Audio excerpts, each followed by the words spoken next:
Ցարական Ռուսաստանը պատեհ առիթ համարելով պատմական պահը ձգտում էր սլավոնական ժողովուրդների անկախության նշանաբանով ձեռք բերել նոր տարածքներ։ Ռուսաստանը նույնպես այդ մտքին էր, սակայն Կովկասում, ավելի կոնկրետ Արևելյան Հայաստանում, սակայն հայերը նույնպես մտածում էին անկախության գաղափարի շուրջ։ Եվ ահա 1877 թվականին Ռուսաստանը պատերազմ է սկսում թուրքերի դեմ, նրա դեմ ռազմական գործողություններ սկսելով միանգամից երկու ճակատով Բալկաններում եւ Կովկասում։ Սամսոն Տեր-Պողոսյանը պատերազմի նախօրեին կլանված էր Բայազետի հայ զինվորներին զենք հասնելու հոգսերով։ Հայքան մեծ լայն շարժում սկսեց, աջակցելու ռուսական զորքին, կազմվեց 8 կամավորական ջոկատ, որոնցից 3-ը միայն հայեր են, իսկ 1-ը վրացիներ եւ հայեր, իսկ մնացած 4-ը կովկասյան թաթարներ եւ հայեր։ Ռազմական գործողություններին մասնակցում էր շուրջ 40,000 կամավորական, մասնակցում էին նաև 500 եւ ավել հայ սպաներ, գործողությունները ղեկավարում էին շատ հայ գեներալներ, որոնց մեջ ընդգրկված էին Լորիս Մելիքովը, Տեր Ղուկասովը եւ այլն։ Սամսոնը իմանալով, որ պատերազմ է, նա ամեն ինչ թողում է եւ փորձում է աջակցել հայկական զինյալներին։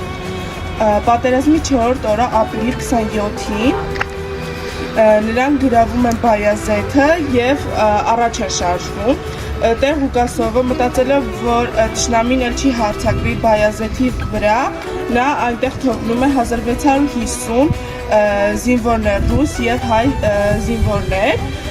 եւ շարունակում է իր ճանապարհը, սակայն նրա ետ քաշվելուց հետո հարձակվում են քրդերը Բայազեթի վրա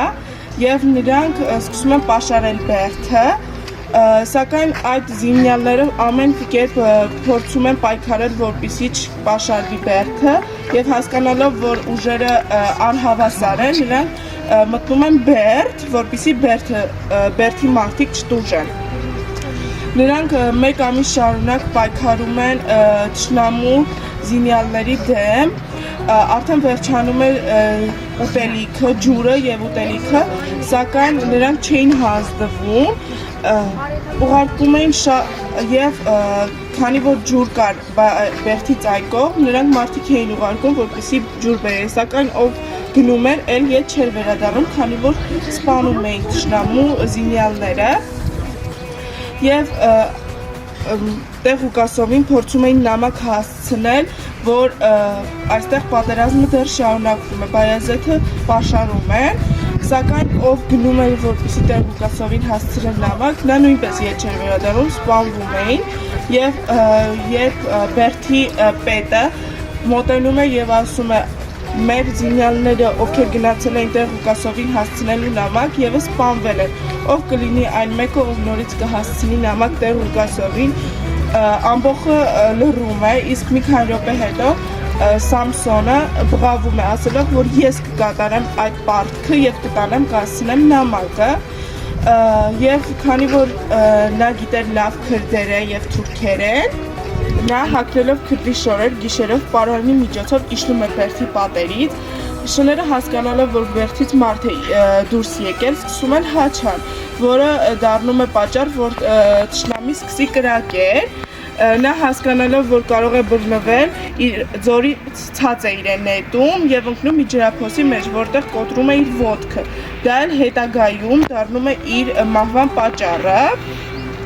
Նա մի քանի ժամ տանջվում է, որպեսզի կարողանա դուրս գալ ջրափոսից եւ նրան հաջողվում է այդ անել եւ դուրս է նա գալիս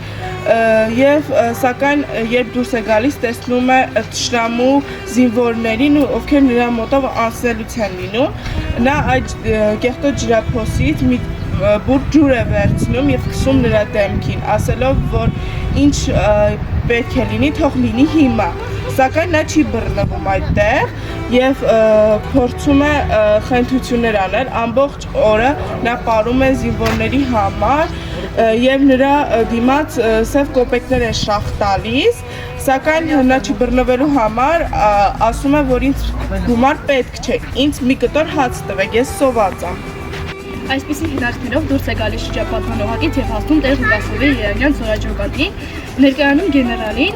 պատերազմի թողուկողի մեջ դժվար խնդիր ուներ նաեւ հրամանատարությունը համոզելու, որ ինքնիրոք Բայազետի բերդի պաշտպաններից է,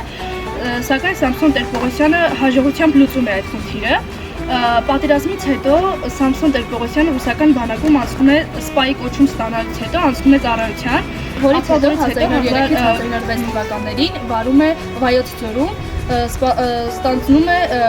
գավառապետի օգնական, ապա պաշտոնակատար 1906-ից 1911 թվականներին Էջմիածնի գյուղերում վարում է ջրբաշխի պաշտոնը, որտեղ հանդիպում է իր առաջին սիրուն Էալային, սակայն ոչ ոք թուրք եւ քուրդ պահում էին այդ աղջկան, որպեսզի չգիտեին ոչ ոք, որ նա աղջիկ է, նրա անունը Ստեփանիկ էին դրել, սակայն Սամսոն Տեր-Պողոսյանը դրա մասին գիտեր։ Սամսոն Տեր-Պողոսյան Էալայի հայրը ունևոր մարդ էր եւ Սամսոն Տեր-Պողոսյանին օգնում էր զենք ձեռք բերելու հարցում։ 1977 թվականի սեպտեմբերին Թիֆլիսից Երևան ճանապարհորդելիս Ռաֆին Դիլիջանում հանդիպում է Բայազետում պաշտպանության մասնակից վիրավոր զինվորներին, որոնք պատմում են, որ իրեն փրկել է մի զինվորի հրամանատարության շնորհիվ։ Նախ են քուրդ ձևանելով ճեղքել այդ տարածաշրջանում գտնվող թուրք ու քրդերի զինվան շրջափակման լուրը հասցնելով Արշակ Տեր Ղուկասովին, որի օգնությամբ էլ ազատագրվել է Բայազետում պաշարված բերդը գտնվող հայ եւ ռուս զինվորներում։ Դեպքերի մանրամասն ծանոթանալու համար գրողը անձամբ հանդիպում է այդ քաջ զինվորին Սողոմոն Տեր-Պողոսյանի հետ, որն էլ այդ հանդիպման մասին գրում է. Ես ինչ-որ հանձնարարականով Էջմիածին էի եկել, երբ կապույտ ակնոցով մեծ սև վեղերով ինչ-որ մարդ առջևս կտրեց ծանոթանալով, անվանելով իրեն Մելիք Հակոբի եւ այս ասելով, որ ինձ հետ կարևոր խոսակցություն ունի, տարավ միաբանեց մեկին, խուցեև ահա այստեղ սկսեց ինձ հարցուփորձ ենթարկելով իմ մեկ տարի առաջ Բայազետում գտնվող գեներալ Ղուկասովի բանակում արարածի մասին։ Ես ամենքերբ աշխատում էի կարճ կապել այդ մարդը յախիցս բռնել էր, ող չէր գալիս, հարցեր էր, որը տալիս էր եւ ասածներս գրում էր ծոցատետրում։ Այդ պահին ներս եկավ բժիշկ Բագրատ Նավասարդյանը, որը գաղթականներին ուժող ու խնամող բանկի բժիշկն էր եւ կամացուկ ասած ականջից։ Սա մեր հայտնի գրող Ռաֆին է, մանրամասն պատմին նրան։ Կարծես ինչ-որ բան է ուզում գրել Բայազետում պաշարված Կարծես ինչ-որ բան է ուզում գրել այդ պատերազմի մասին, եւ ես սկսեցի պատմել ու պատասխանել նրա տված հարցերին, որից հետո դուրս եկա ու գնացի գործին։ Սամսոն դարձավ քննվեպի գլխավորերուսով արդեն նախատիպել վերջն առաջին անգամ լույս տեսավ 1973 թվականի շիշում, այնուհետև հրատարակվեց ու վերհրատարակվեց բազմաթիվ այլ լեզուներով, Ռաֆին ցանկանում էր ժողովրդի մեջ արտացնել ազգի ինքնագիտակցությունը։ Ջալալեդդինից հետո հրատարակման նրա խենթը, որի գործоступավությունը անհամեմատ ավելի մեծ է դառնում։ Առաջին անգամ խենթը հրատարակվում է Շուշիում եւ դրանից հետո ձմեռային միջուր գիշերը Լեոն տեսնում է գիշերապային եւ նրան ստացել խարուկի առջեւ խենթը կարդալիս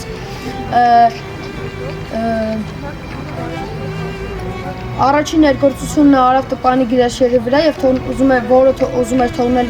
ամեն ինչ եւ գնալ Թուրքիա Հայաստան ազատագրելու չունենալով ձեռքին նույնիսկ զենք։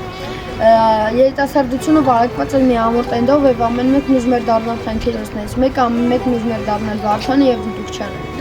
Սամսոն Տեր-Պողոսյանի հայրենի Արագյուղում 1974 թվականին տեղադրվել է նրա կիսամբը։ Նա իր ծառայության ամբողջ ընթացքում արժանացել է Սուրբ Գևորգի ջուրքանչով, Սուրբ Աննայի շքանշանով ու մեդալներով։ Երջանիկ հիշատակ եւ համերաշխ ժողովրդի սերն եւ իշխանությունների հարգանք։ Քանի որ Ալֆախենթի գլխավոր հերոս Վարդանի կերպարը մի տեսակ դարձել է Սամսոն Տեր-Պողոսյանի կենսագրության անբաժանելի մասը, հետաքրքիր է իմանալ, թե ինչպես է նա տեղեկացել Բայազետի պաշարման ամբողջ պատմության մասին։